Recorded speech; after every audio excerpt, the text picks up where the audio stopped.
BCom part second ये हम second paper financial management में हम इन्वेंट्री कंट्रोल की बात पढ़ रहे हैं और इन्वेंट्री कंट्रोल में हमने उसके अर्थ की बात भी देखी।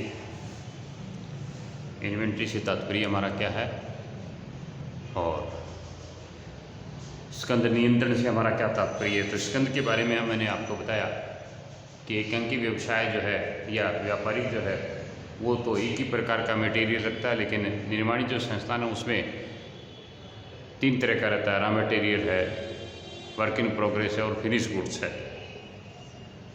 तो इन दोनों को कंट्रोल करने के लिए ये आवश्यक है कि कुछ विधियां हों जिनके माध्यम से हम इन्वेंट्री को नियंत्रित कर सकें। तो इन्वेंट्री को टेक्निक्स ऑफ इन्वेंट्री कंट्रोल की बात हम आज कर रहे हैं। टेक्निक्स ऑफ इन्वेंट्री कंट्रोल की बात हम आज कर रहे हैं कि कौन कौन सी विधियाँ जिनके माध्यम से नियंत्रित किया जा सकता है। जैसे मैंने आपको पहले भी बताया था कि कुछ तरीके तो होते हैं परंपरागत, और परंपरागत तरीकों में तो स्कंद नियंत्रण जो है वो सामान्य रूप से किया जाता है। जैसे दुकान में कितना माल रखा हुआ है उस माल को देख करके आपने तय कर लिया भी इस वस्तु की इतनी आवश्यकता पड़ेगी, इस वस्तु की आवश्यकता इतनी पड़ेगी, इसकी आवश्यकता इतनी पड़ेगी। एक सामान्य प्रक्रिया जैसे हमारे यहाँ व्यवसायी जो है वो तरीका अपनाते हैं। कुछ व्यवसायी जो है वो अपनी दुकान के भाग कर लेते हैं, अलग अलग टुकड़े कर लेते हैं। एक भाग बना दिया, दूसरा बना दिया, तीसरा बना दिया, चौथा बना दिया, पाँचवा बना दिया। एक तरीका ये हो सकता है। या कुछ व्यक्ति जो हैं वो विभिन्न प्रकार के एक सिस्टम डेवलप कर लेते हैं। आजकल तो टेक्निक जो है वो बहुत ही बड़ी आ गई हैं। कंप्यूटर की टेक्निक्स के माध्यम से भी अपने स्टॉक को लगातार वो जांचते परखते रहते हैं कि कौन सी वस्तु का स्टॉक है, कौन सी वस्तु का स्टॉक खत्म हो गया। वो अलार्मिंग भी हो जाता है, पता भी लग जाता है कि कौन सा जो है वो किस प्रकार से करना है। कहने का मतलब ये है कि अलग अलग तरीके ट्रेडिशनल हैं जिनके आधार पर परंपरागत तरीक़ों से हम इन्वेंट्री को कंट्रोल करते हैं। इन्वेंट्री को कंट्रोल करने के लिए ये देखा जाता है कि भी उसको निरंतर संभालें, निरंतर देखें, निरंतर जांच परख करें, या जो आपने खाने बना रखे हैं उन खानों को निरंतर देखें, उनके अनुसार करें। ये अपने आप में पुरातन विधि हो गई। आधुनिक विधियों की जब हम बात करते हैं तो हमारे दिमाग में बात आती है सबसे पहली, और वो है एक मॉडर्न और अपने आप में बहुत ही साइंटिफिक तरीका है। आर्थिक आदेश मात्रा की बात हम करते हैं। इकोनॉमिक ऑर्डर क्वांटिटी की हम बात करते हैं। आर्थिक आदेश मात्रा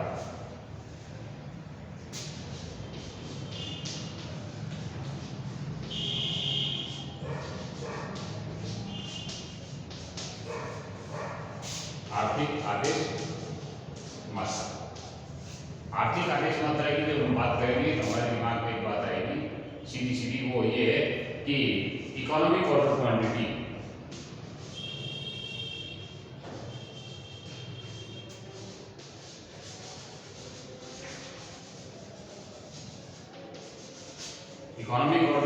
कह दो, ये इसको EOQ के नाम से भी अपन जानते हैं। इकोनॉमिक ऑर्डर क्वांटिटी या EOQ।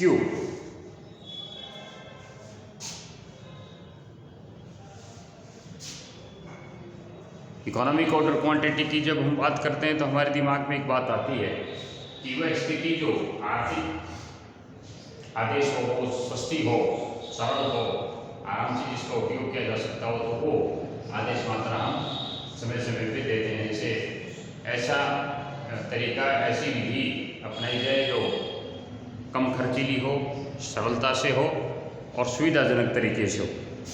तो कम खर्चीली हो, सरलता से हो और सुविधाजनक तरीके से हो। इसका मतलब ये है कि संस्था द्वारा माल समाप्ति के ऊपर दिए जाने वाला जो आदेश है वो उसका आकार सर्वोत्तम आर्थिक आदेश माना जाता है।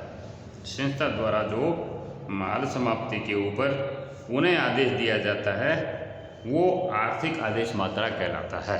अब संस्था द्वारा माल समाप्ति के ऊपर या माल मंगाने के लिए या माल को आदेश देने के लिए जो मात्रा अपनाई जाती है वो आर्थिक आदेश मात्रा कहलाती है, इकोनॉमिक ऑर्डर क्वांटिटी कहलाती है।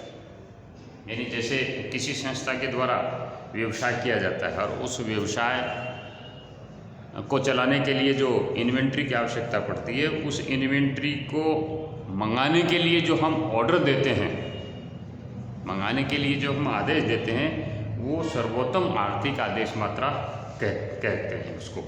अब सर्वोत्तम आर्थिक आदेश मात्रा निकालने के लिए या तय करने के लिए हम कुछ न कुछ मेजरमेंट और माप तय करेंगे, और मेजरमेंट और माप तय करने के लिए हमारे पास अलग अलग तरीके हैं, और उन अलग अलग तरीकों में पहली जो हमारे पास तरीका है वो है भूल एवं सुधार विधि का, भूल एवं सुधार विधि का, ट्रायल एंड एरर,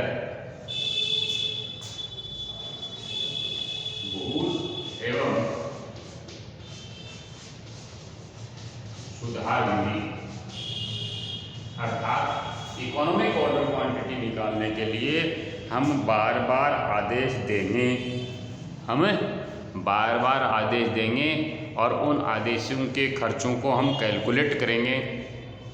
भूल एवं सुधार का मतलब क्या होता है? हम काम करते जाएंगे, गलतियां होती जाएंगी और उसमें सुधार होता जाएगा।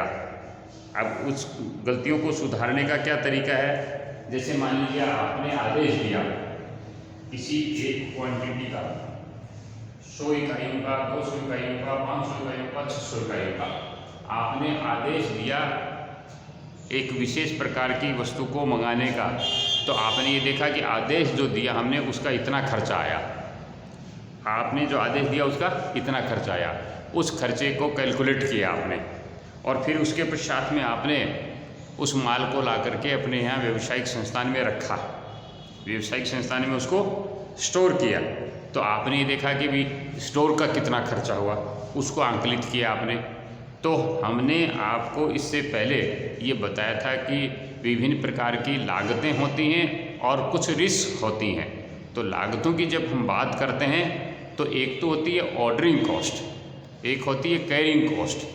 ऑर्डरिंग कॉस्ट जो होती है वो माल के मंगाने की लागत होती है, और कैरिंग कॉस्ट का तात्पर्य होता है माल को रखने की लागत। तो जैसे ही आप किसी थोक विक्रेता से, स्टॉकिस्ट से या फैक्ट्री से या कारखाने से माल मंगाओगे, तो उस माल को मंगाने का जो खर्चा करोगे उस खर्चे की कैलकुलेशन आपको करनी पड़ेगी, और उस कैलकुलेशन के आधार पे आप तय करोगे कि भी हमने माल मंगाने के ऊपर इतना खर्चा किया और माल के ऊपर रखने का इतना खर्चा हुआ, एक बार। दूसरी बार आपने उस क्वांटिटी को बदला, आर्थिक आदेश मात्रा जो आपकी थी उसको बदल दिया। पहले मान लीजिए थोड़ी देर के लिए आप 500 इकाइयाँ मंगाते थे, तो आपने 100 इकाइयाँ मंगाई। 100 इकाइयाँ मंगा करके आपने जो आदेश दिया वो 5 बार दिया, और 5 बार से आपके पास जो माल आया उसको रखा। तो पहले 500 मंगाया था, फिर आपने 100 मंगाया, फिर आपने 200 मंगाया, फिर आपने 400 मंगाया। तो आप क्या करोगे? इस प्रकार से कुछ गणनाएँ करोगे। किस बात की गणना की जाएगी? कि विभिन्न प्रकार के माल को मंगाने के जो खर्चे हम कर रहे हैं, जो एक्सपेंसेस हमारे हो रहे हैं, कौन से एक्सपेंसेस माल को रखने के, उनको कैलकुलेट करेंगे हम। तो कभी हम क्वांटिटी 500 बना लेंगे, कभी हम 100 बना लेंगे, कभी हम 200 बना लेंगे, कभी हम 400 बना लेंगे, और उन दोनों खर्चों को कैलकुलेट करेंगे, और उनको कैलकुलेट करते हुए ये देखेंगे कि खर्चे कहाँ न्यूनतम होते हैं। यानी माल को मंगाने का और माल को रखने का जो न्यूनतम स्तर होगा, माल को मंगाने का खर्चा और माल को रखने के खर्चे का जो न्यूनतम स्तर होगा, क्योंकि एक ऐसी अवस्था अवश्य आएगी जहां आपके दोनों खर्चे न्यूनतम होंगे, और जहां दोनों खर्चे न्यूनतम होंगे वो स्थिति आपकी इकोनॉमिक ऑर्डर क्वांटिटी की या EOQ की होगी। वो कब होगी? जब आप ट्रायल करेंगे। आप ट्रायल कैसे करेंगे?